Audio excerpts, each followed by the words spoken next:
Alrighty, you are looking live at Sold Out MetLife Stadium, where today the 16-0 and playoff bound New York Giants are taking on the 0-16 New York Jets. Even with Aaron Rodgers, they're still 0-16. And why are the New York Jets 0-16? Because they suck. Welcome to the Gridiron.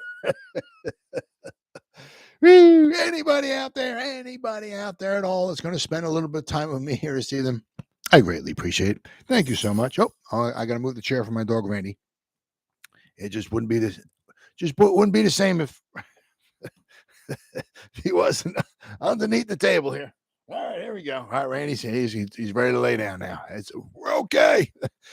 So anybody's going to spend here this evening, even my dog Randy. Thank you so much. If anybody's going to spend any time watching the replay this. What's up, Terrence? Oh, from Hawaii. Cool. Well, good for you, brother. I just came back from Mexico. I came back from Sunday. So good for you. Hawaii's on my bucket list, though. That's on my bucket list. Yeah.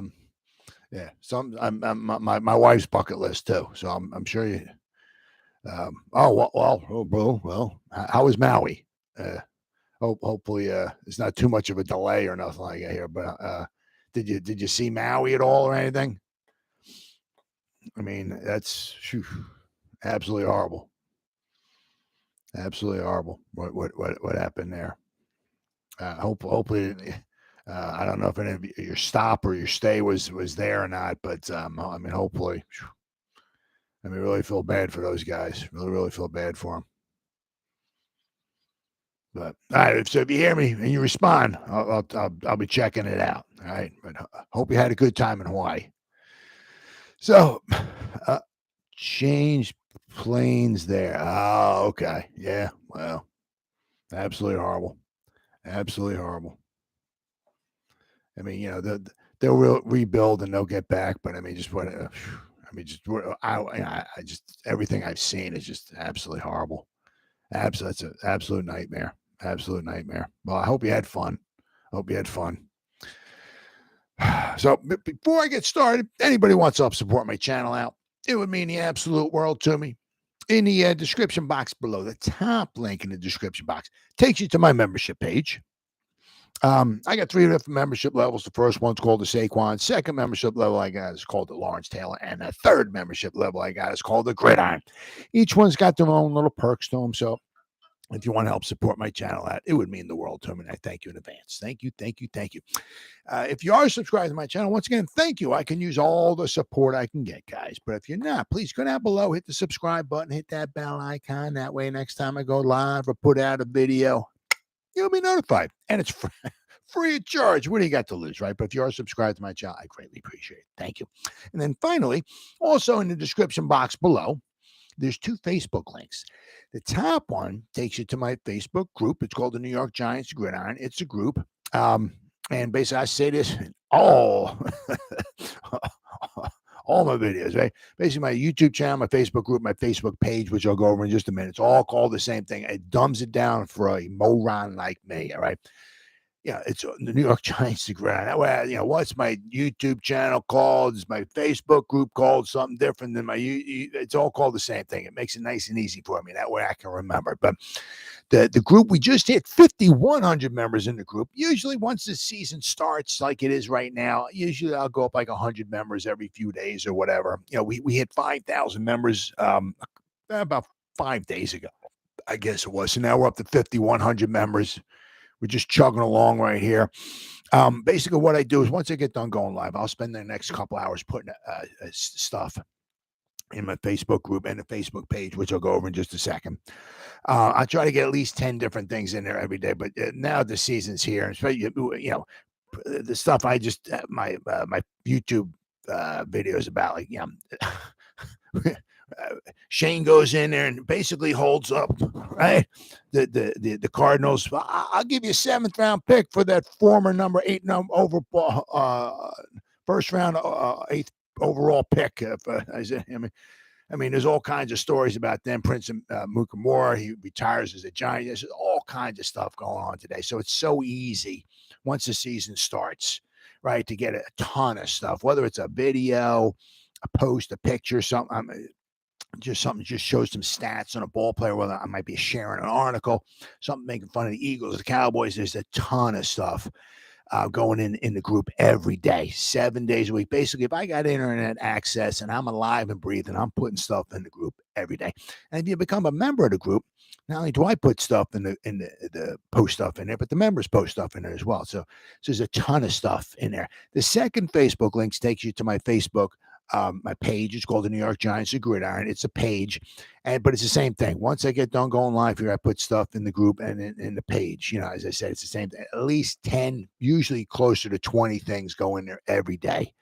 Whether it, once again, was a video, a post, a picture, something showing some stats on a ball player. I'm sharing an article, something making fun of the Eagles, the Cowboys, once again, which are my personal favorites. There's a ton of stuff going in both of them. And I don't commingle them. So basically the stuff that I put in the page, I don't put in the group. The stuff that I put in the group, I don't put in the page. I keep the stuff separate. So if you go to the page and you like it and you follow it and you go to the group and become a member, basically it's darn near 365. And, there's a ton of Giants information every day going in both, but you can't satisfy everybody. So I have my money back guaranteed. If you go to the page and you like it and you follow it and you go to the group and you become a member, if you're not 100% satisfied, you get your money back guaranteed. All right, all that stuff said and done and out of the way with. Man, woo. That's all I got to say, baby. Woo, huh? What we got? Joe Gambino. Yeah, I'm going to make you an offer you can't. Man, I'll tell you what, man. I mean, what's the guy? I can't. The guy. I can picture his face. He's on ESPN and all. He was supposed to be a man. I can picture. He's the one that made fun of the Giants when they drafted Andrew Thomas. What's the guy's name? Yeah, right. He tried to become the GM for the Giants too. I think him and Gettleman they went at they both interviewed for the job. Well, he he's the one that made fun of the Giants. They took Andrew Thomas, the worst tackle in the draft out of the four. The worst tackle, he's by far the worst tackle. Blah, blah, blah. Well, I remember specifically when Simmons came out in the draft, right? In 2020, they asked him, Louis Riddick. Yeah, there you go. Thank you. I can always picture the guy's face. Once you get old, you not only do you lose your hair, you lose your memory, but Louis Riddick. But I remember specifically because I watch it and the guy's very knowledgeable. The guy knows a ton of stuff, all that stuff. But I remember, when they asked him, who should the Giants take in this draft, and he's like, he said a no-brainer or that's easy or something like that. Isaiah Simmons, plug and play. I remember he was very fanatic about the Giants drafting Isaiah Simmons, and just a freak. I mean, you look at some of the stats that they posted up at the combine and all of that, just unbelievable. So, but I also looked. I mean, if you start, I mean, I didn't go through the whole from one. I didn't go through all 90 guys the Giants got on the roster. But I mean, I just started looking. I mean, you look. I mean, we got. Let's see, 1, 2, 3, 4, 5, 6, 7. Okay. Well, we got 7 guys, right, on this team right now. So basically, that's almost a third of your starting 22. 7 guys taken in the top 8 of the draft, right? Of course, we got Leo the Lion, drafted number 6 in 2015. Then we got some guy named Saquon, number 2 overall, 2018. Then we got DJ, Daniel Jones, number 6 overall, 2019. Then we got, we took Andrew Thomas, number 4 in 2020. We got Isaiah Simmons, number 8 overall in 2020. 2021, we had Kadarius Toney, but he was number 20. But, trading this, that, and blah, blah, blah, all that other thing. We got Darren Waller. I mean, if the guy stays healthy, the dude's a freak. The dude's, he wasn't drafted in the top 8 and 9, but I mean, if the guy stays healthy, that guy's a freaking grand slam. I mean, if he can stay healthy, right? But then you figure in 2022, right? We got pick number 5 and pick number 7. We got Kayvon, we got Evan Neal, right?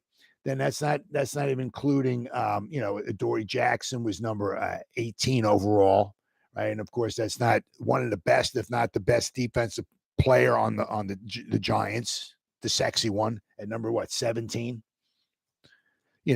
So I mean, but we got 6 guys on the roster, seven guys. 1, 2, 3, 4, 5, 6. We got 7 guys on the roster and taken in the top 8 of the draft. I mean, and I'm not even including like Deonte Banks, but I mean, if you want to look, you got I said Deonte Banks, Adoree Jackson, and the sexy one. So if you just throw those guys out, that's 1, 2, 3, 4, 5, 6, 7, 8, 9. That's like 10 guys taken in like the top, what would that be? The top 24 to draft. 10 guys on the team.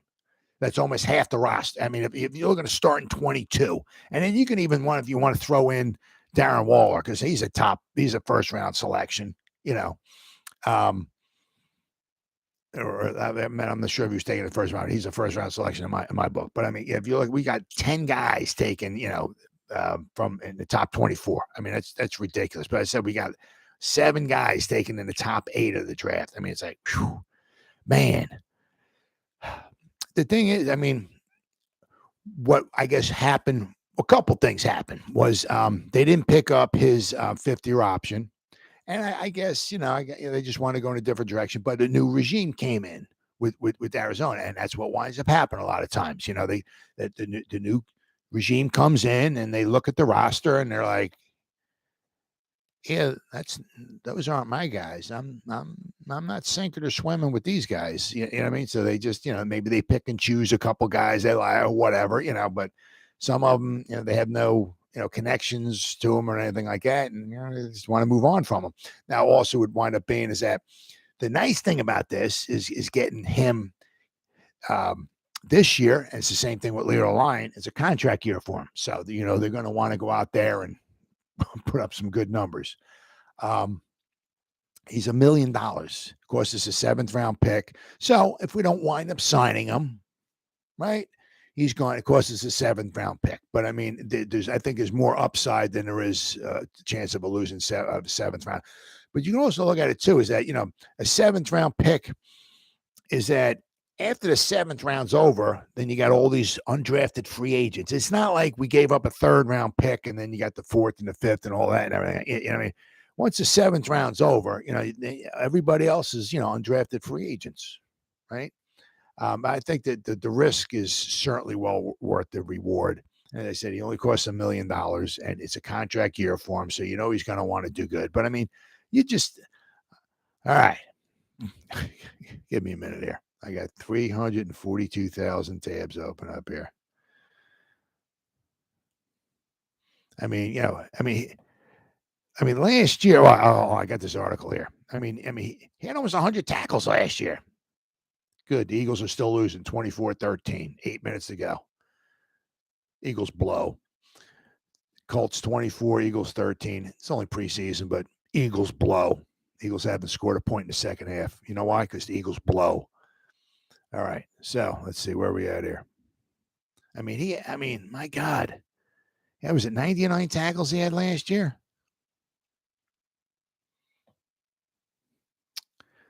Let's see.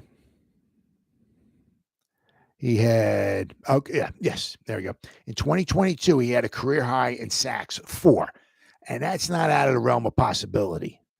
Getting 4 sacks from him? Absolutely not. And he added 99 tackles last season. I mean, it's 100 tackles, right, for $1 million. That's a no-brainer. He had 105 tackles in 2021. 105 tackles, right? I'm not complaining. Simmons, though, has never really had the impact that he might have been expected, which is true. That is true without question. 6'4", 238 pounds. He's only 25 years old. He started 37 out of 50 games, so he hasn't even started. He's only started like 3/4 of the game, so he hasn't started all the games either. The thing is now with the Giants, you don't know.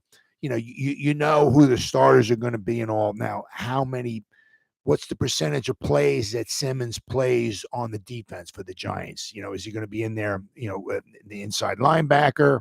Now, then we got this next stat here, which is just freaking crazy. It just once again shows you the Wink Martindale, the positionless defense, how he fits in. For his career, Simmons has played 1,077 snaps at inside linebacker. So, my God, could you imagine? I mean, you got to like Beavers, of course, McFadden.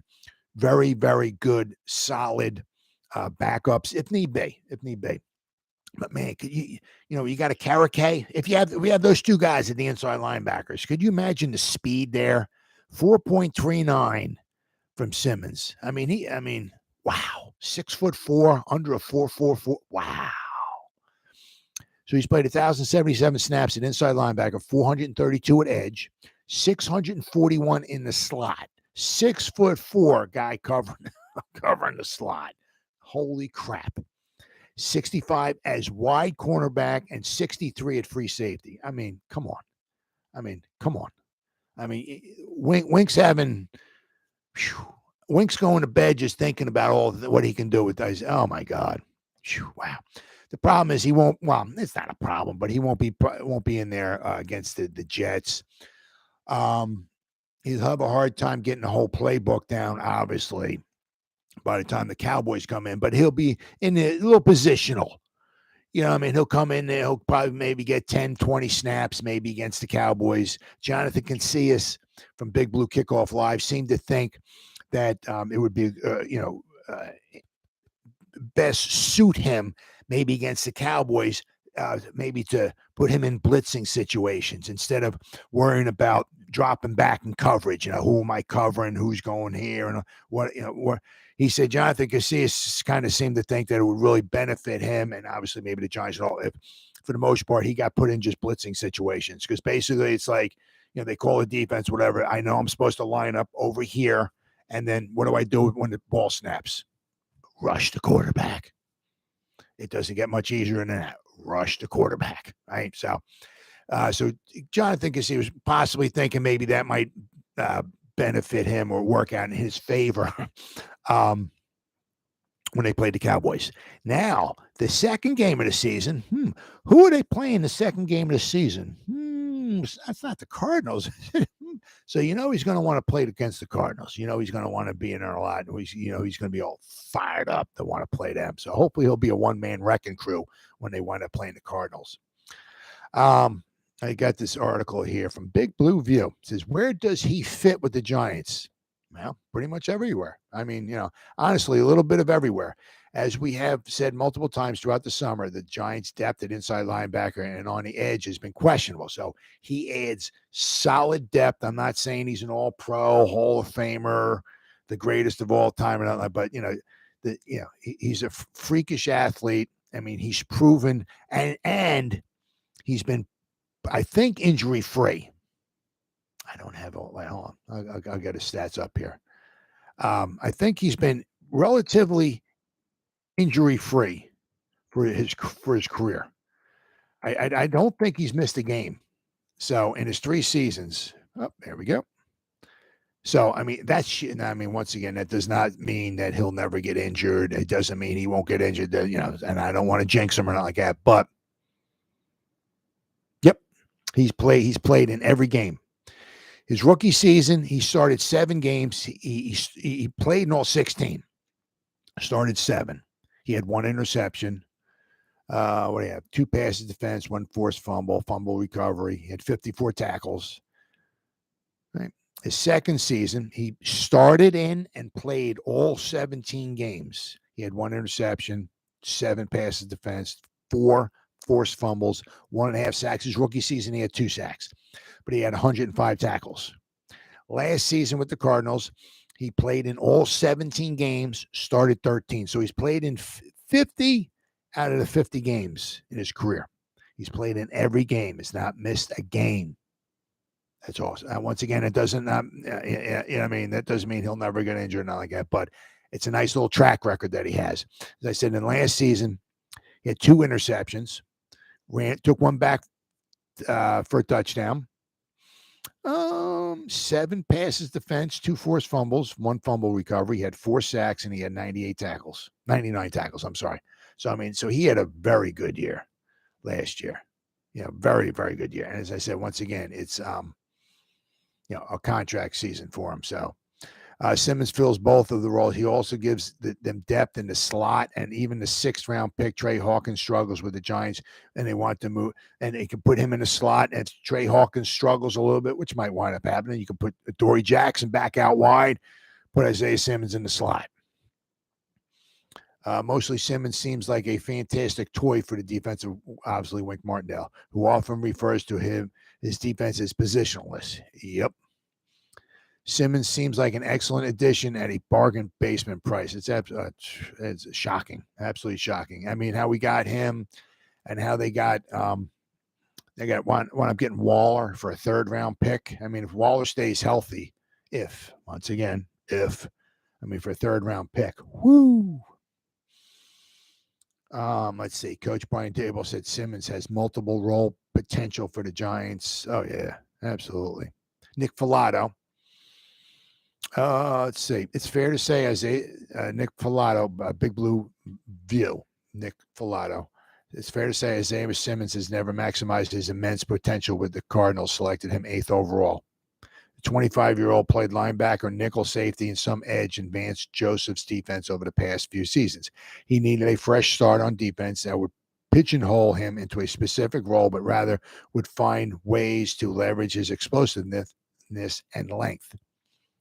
The Giants need depth at edge, and Simmons' quick first step will help Martindale's philosophy of loading the line of scrimmage to create free rushers. Plus, Simmons has plenty of athletic ability to drop into space and operate smoothly since he's experienced at nickel and safety. Think of Oshane Ximines' role in 3rd down early last season. That's one way the Giants will leverage Simmons' skill set. That might make Oshane Ximines possibly might make him expendable. Possibly. We'll have to wait and see who wind up making the final 53 and who doesn't. But even D-Hop clowns the Cardinals after trading Isaiah Simmons for the Giants for a 7th round pick. So D-Hop, where's it at here? Do I got it there? Oh, he went on, was it Twitter? Let's see. Oh, yeah. Yeah. It's good old D-Hop. He's good friends with Isaiah, right? Said the Giants just got a steal in the 7th rounder. Hopkins posted on X. It's Twitter to me. And after that, he has a couple of laughing emojis. I mean, Oh, let me see. Now, I said that what they wanted. He also told them he wanted to play safety. Yeah, he said I want to play safety. Yeah. So, I mean, it's a fresh start for him. Fresh start. So, I mean, I'm sure Wink's going to have a great time with him. I'm sure he's going to have them all over the place, flying around. So, I mean, man, he'd be a 6'4" safety. Woo! Who can run 4.39. Woo! So we'll say. I mean, I'm sure they'll find some place for him. All right, where the heck we at? Okay, so let's see. Last year, he played in all the games. Now here he was a cornerback and a strong safety. They had him last year. The Cardinals did. 2021. Let's see. They had him at weak side linebacker and left outside linebacker. So basically, 2021, he was a linebacker. 2022, he was either a safety or a cornerback. And in 2020, what do they have him at 2020? He was a weak side linebacker, a middle linebacker, and a left outside linebacker. So he was a linebacker, then he was a linebacker, and last year they put him out there like cornerback or safety. So they once again, they've had him all over the place. Last year, according to PFF, once again, that was his best. He graded out, and so it had him at cornerback and safety, and he graded out a 67.9. Overall, his coverage grade as far as a cornerback and safety, he graded out a 69.9.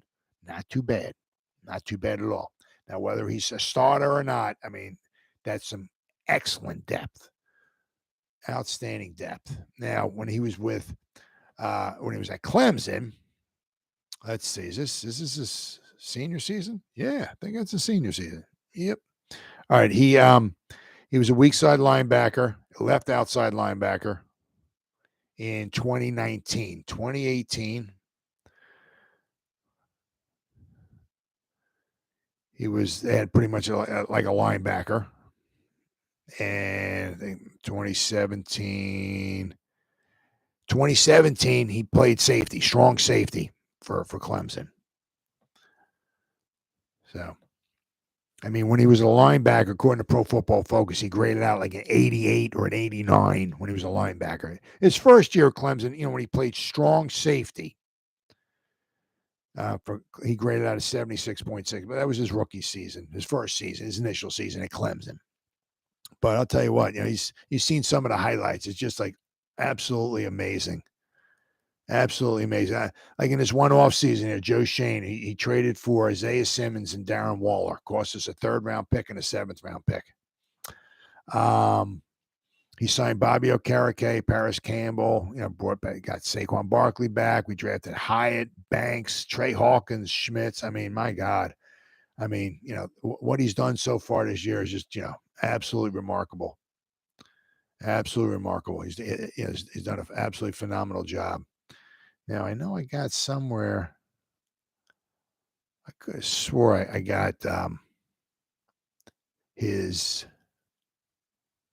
stats. I seen his stats. Oh, yep. From the, what do we got? Eagles. Eagles losing 27-13, minute 59 to go. So the Eagles are going to go winless in the, so good. Good, I get to make fun of that. But, I mean, his stats, I mean, it was like ran a 4.39, 40. It was 11-foot broad jump, 39-inch on the vertical. I mean, just crazy, crazy numbers. Absolutely crazy numbers. And as I said, I mean, the beautiful thing about it, Wink will find someplace to put him, I mean, without question, that. So that's going to be. You won't see him against the Jets, but he'll be in there against the Cowboys in a couple of weeks, in a limited role. But they'll find something from the dough. And of course, as the weeks go by, days and weeks, and he starts getting more and more familiar with the defense, they'll start having him in there more and more and more. The thing is, you don't know exactly, what's he going to wind up being. Is he going to be the starting inside linebacker or what? Are they going to move him all over the place? But we'll wind up waiting to see. But with the addition of him, that as I said, one of those guys on the bubble, the roster bubble, well, not so much gone. I mean, like if Oshane Ximines was on the roster bubble and they let him go, they might want to bring him back on the practice squad.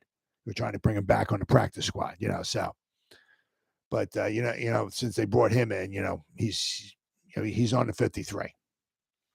But then, of course, it was a nice thing when Prince Amukamara. He was the Giants' 1st-round pick in the 2011 draft. Hold on, I got to move my legs here. Hold on. And I got my dog. There we go. He lays right at my feet, and I got to try to move my legs every now and then. I don't try not to kick him. I want to waken him up. But Prince Amukamara was the Giants' 1st-round selection in the 2011 draft. And of course, wound up being the year that they wound up obviously winning the Super Bowl. So he always has that, going for him. He, what did he play? He played with the Giants here from 2011 to 2015. So he played 5 years with the Giants. And then he after that, he was kind of like Well, he played a couple years with the Bears, and then after that, he was just kind of like all over the place. And he wound up, what was it, 2021 was his last time. He was with the Saints. So, he wasn't even on I guess he never officially retired, I guess. So, but let's see. So he was with the Giants from 2011 to 2015. 2016, he was with the Jacksonville Jaguars. So on March 11, 2016, the Jacksonville Jaguars signed Micah Moore to a one-year deal, 1 year, $5.5 million contract. Let's see. Then 2017 and 2018 and 2019, he was with the Bears. Then after the Bears, he went to the Raiders on May 18th, 2020. Micah Moore signed with the Raiders. On August 31st, he was released by the Raiders after being on their practice squad. So he was on the practice squad and he got released. Then the Cardinals, on October 13, 2020, he was signed to the Cardinals practice squad. His practice squad contract with the team expired after the season on January 11, 2021. Then on August 2nd, 2021, Micah Moore signed with the New Orleans Saints. He was released on August 17th, 2021. So after the Bears, after the 2019 season, he was on the Raiders, the Cardinals, and the Saints, but he never wound up playing in any more games or anything like that. So, but I mean, all in all, I mean, he was, let's say, his rookie season, he played in 7 games for the Giants. He didn't start in any. But, in 2012, he played in 13 games, started 11 of them. 2013, he played in all 16 and started all 16. 2014, he was injured.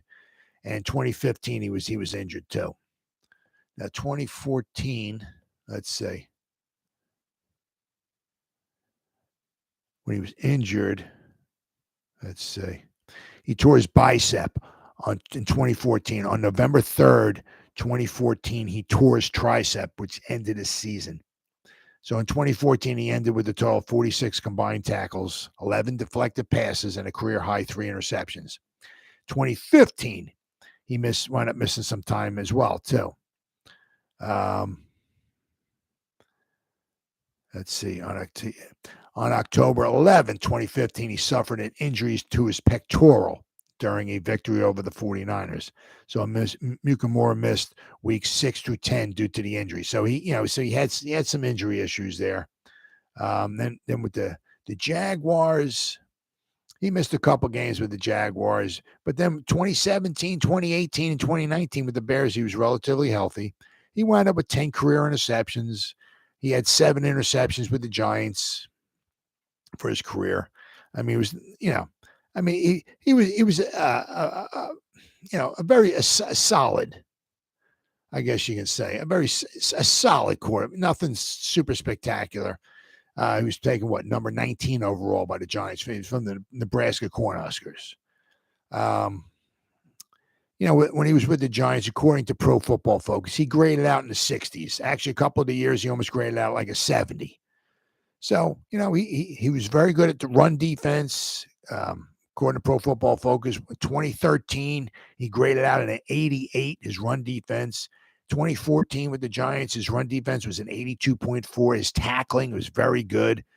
2014, his tackling was a 90. He always seemed to grade out his tackling was very good. His run defense, run support was very, very good. His coverage wasn't bad either. Just a solid overall pick. But he played 5 years with the Giants, and and his speech that he had he was very emotional. Talking about being with the Giants and his time here with the Giants and all that, and he was shedding some tears. He was talking about playing at Nebraska. He was thanking his mom, his sister, I think it was on the Olympic team, I believe it was. He said, but he also was talking about his time here with the Giants. It was very, very special. He said he was is still good friends with JPP. He actually has a very good relationship with the media. in New York. And after he got done speaking, they started asking him some questions. And I don't know who it was, but one of the guys who from the media actually went up and said to him, you were one of the best people I ever interviewed, or whatever it was. So apparently the feeling was kind of mutual with the media as far as with Prince Mukamura. But he was very emotional, and it was just very, very nice that he wound up coming back here and signing his one day, contract, to wind up retiring the Giants. So, that was really, really nice. I almost forgot all about him because, I mean, he had been on so many different teams. I didn't even know he never even, I guess, officially retired. Let's see. I got this article here. Where we at here? Prince of Mukamura. Mukamura was the first round pick, 18th overall, the Giants in the 2011. Obviously one of his biggest things, they asked him too, what one of your biggest memories and all that. He said, it had to be the Super Bowl season and everything. In the 2011 draft, and helped the organization pick up their 4th Super Bowl championship during his rookie year. In total, Mukamura spent 5 years with the Giants before becoming somewhat of a journeyman.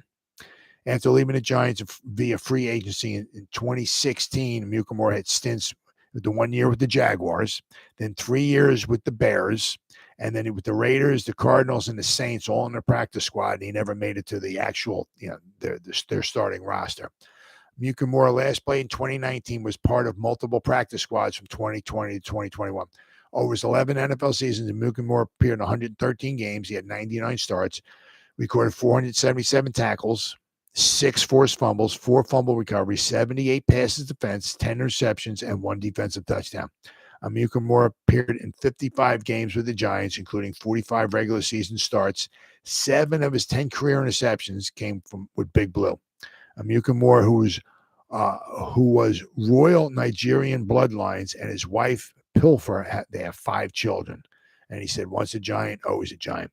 Now, he said he lives in Arizona, and he's not exactly sure where. He brought up going maybe into the front office or something like that, maybe coaching or something like that.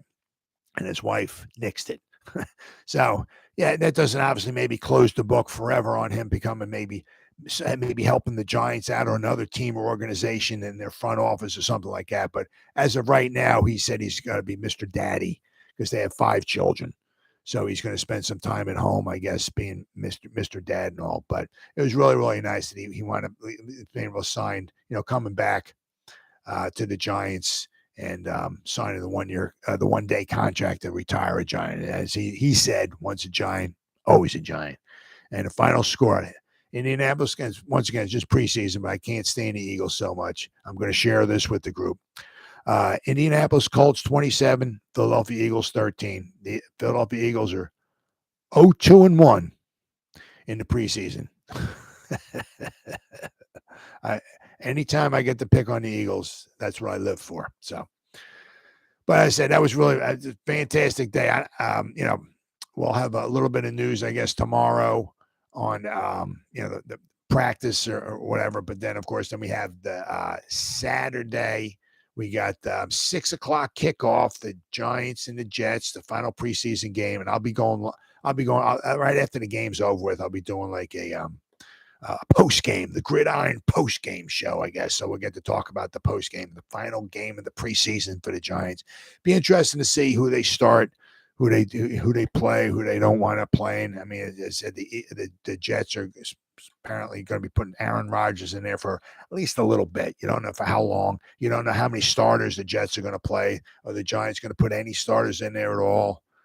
Have to wait and see. But you also got to remember too, I mean, because Tuesday that's when Tuesday at 4 o'clock. That's when they got to make the decision, all of that to go from 90 down to 53. So a lot of the guys on the bubble, they got a pretty decent idea of who they're going to wind up keeping on the final 53. But there could be now with the addition of Isaiah Simmons, there might have been 3, 4, 5 or so guys on the bubble, maybe whom we might keep, we may not want to keep. But now we brought Isaiah Simmons in. So if there was 5 on the bubble, now we're down maybe 4 guys on the bubble, because you can be pretty much rest assured Isaiah Simmons on the final 53. But for at least those the 3 or 4 guys or so, whatever, because they have ideas of, yeah,